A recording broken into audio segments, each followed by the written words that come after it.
नमस्कार। कैसे हैं आप लोग। वर्ल्ड व्यू में आप सभी का स्वागत है। ग्लोबल हंगर इंडेक्स यानी वैश्विक भूख सूचकांक, इसको लेकर बात अब कुछ आगे निकल चुकी है।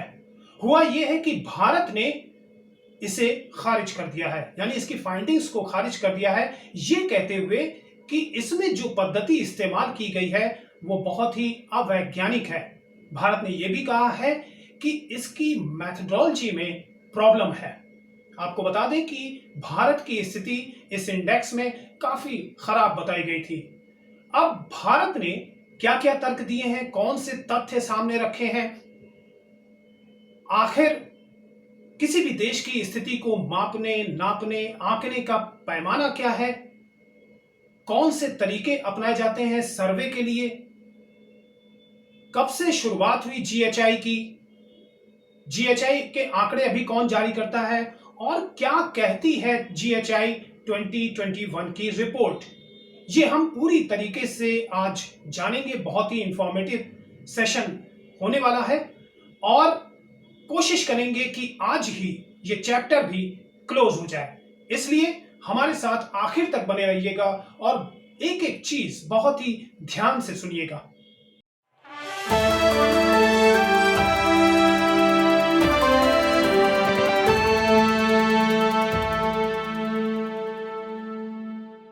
सबसे पहले अपडेट रहने के लिए देखते हैं इस मुद्दे से जुड़ी दो सबसे जरूरी हेडलाइंस। पहली द हिंदू की है, हंगर इंडेक्स को लेकर सरकार ने सर्वे की पद्धति में ही कई खामियां गिनाई हैं और इसकी मैथडोलॉजी को ही अवैज्ञानिक बताया है।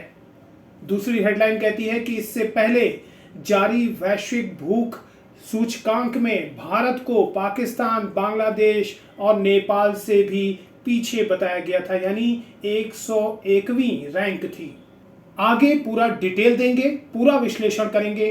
पहले आते हैं इस बार के जीएचआई पर, जो कि काफी चर्चा में है कि आखिर इसमें कहा क्या क्या गया है। पहला कि इस बार भारत 116 देशों में 101वें स्थान पर आ गया है, जबकि नेपाल, बांग्लादेश, म्यांमार और पाकिस्तान की स्थिति इससे अच्छी है। इस बार सिर्फ 15 देश ऐसे हैं जो भारत से इस लिस्ट में पीछे हैं।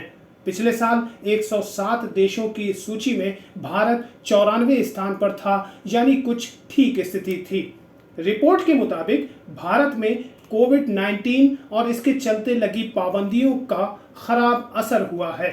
चीन, ब्राजील और कुवैत सहित 18 देशों ने टॉप रैंक हासिल की है, यानी इनका जीएचआई स्कोर 5 से कम है। रिपोर्ट के मुताबिक पूरी दुनिया के लिए भूख के खिलाफ लड़ाई खतरनाक तरीके से पटरी से उतर रही है।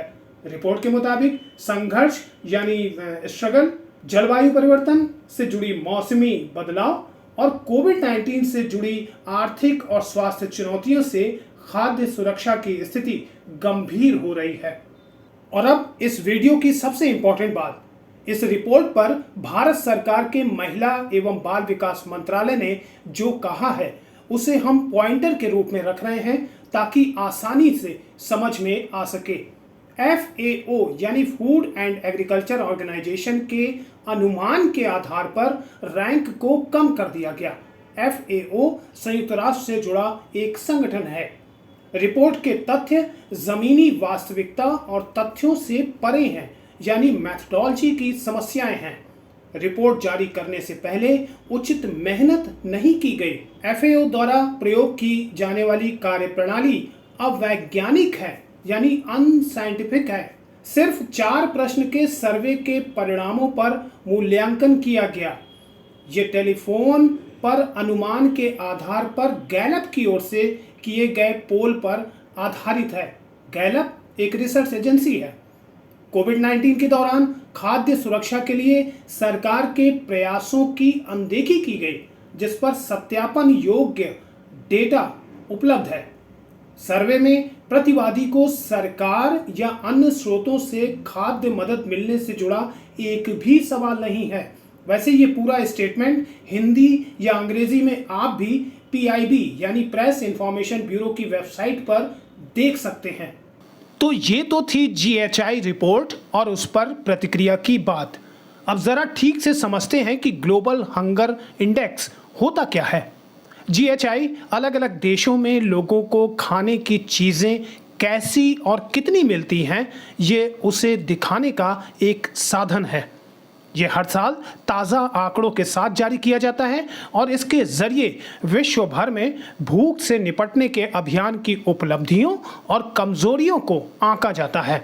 इस तरह का सूचकांक यानी रैंकिंग बनाने की शुरुआत 2006 में अमेरिका के international food policy research institute यानी IFPRI ने की थी, जिसे वेल्ट हंगर हेल्प नाम की एक जर्मन स्वयंसेवी संस्था ने प्रकाशित किया था। 2007 में आयरलैंड का यानी एक Irish NGO concern world wide भी इसका सह प्रकाशक बन गया। 2018 में IFPRI इस प्रोजेक्ट से अलग हो गया था। ये सूचकांक 100 अंकों के पैमाने पर देशों को रैंक करता है, जिसमें 0 सर्वश्रेष्ठ स्कोर यानी कोई भूख नहीं, इसका ये मतलब होता है, और 100 यानी भूख की सबसे खराब स्थिति मानी जाती है। हालांकि कोई भी देश चरम सीमा तक नहीं पहुंचता है। भूख की गंभीरता को कुछ इस प्रकार वर्गीकृत यानी क्लासिफाई किया गया है। निम्न यानी लो 0 से लेकर 9.9, मध्यम यानी मॉडरेट 10 से लेकर 19.9, गंभीर यानी सीरियस 20 से लेकर 34.9, खतरनाक यानी अलार्मिंग 35 से लेकर 49.9 और बेहद खतरनाक यानी एक्सट्रीमली अलार्मिंग मतलब 50 या उससे अधिक। और अब एक और इम्पॉर्टेंट बात कि आखिर इसके आकलन के 4 मुख्य घटक यानी कंपोनेंट्स कौन कौन से हैं। पहला है कुपोषण, दूसरा शिशुओं में भयंकर कुपोषण, तीसरा बच्चों के विकास में बाधा और चौथा बाल मृत्यु दर। तो पहला है अल्प पोषण यानी अंडर न्यूट्रिशन, यानी पोषण तो हो रहा है लेकिन बहुत कम। इसमें उम्र के हिसाब से वजन देखा जाता है और आबादी के प्रतिशत के रूप में अल्प पोषितों का अनुपात देखा जाता है। इसके बाद आता है चाइल्ड वेस्टिंग यानी 5 साल से कम उम्र के बच्चे जिनका वजन उनकी हाइट के हिसाब से कम है, उनका अनुपात शामिल किया जाता है, अर्थात ऐसे बच्चे जो कुपोषण की भयंकर स्थिति में हों। तीसरा है स्टंटिंग यानी 5 साल से कम उम्र के बच्चे जिनकी उम्र के मुताबिक हाइट कम है, यानी जिन बच्चों के विकास में बाधा है, उनका अनुपात शामिल किया जाता है। और चौथा है चाइल्ड मोर्टेलिटी यानी 5 साल से कम उम्र के बच्चों की मृत्यु दर का अनुपात शामिल करना। इस तरह जिस देश का स्कोर ज़्यादा होता है वहाँ भूख की समस्या ज़्यादा होने का संकेत मिलता है, और जिनका स्कोर कम होता है उन देशों की स्थिति बेहतर मानी जाती है। इस बात से रिपोर्ट को संयुक्त राष्ट्र के प्रस्तावित 2030 के एजेंडे से भी जोड़ा गया है, जिसमें ज़ीरो हंगर का लक्ष्य रखा गया है।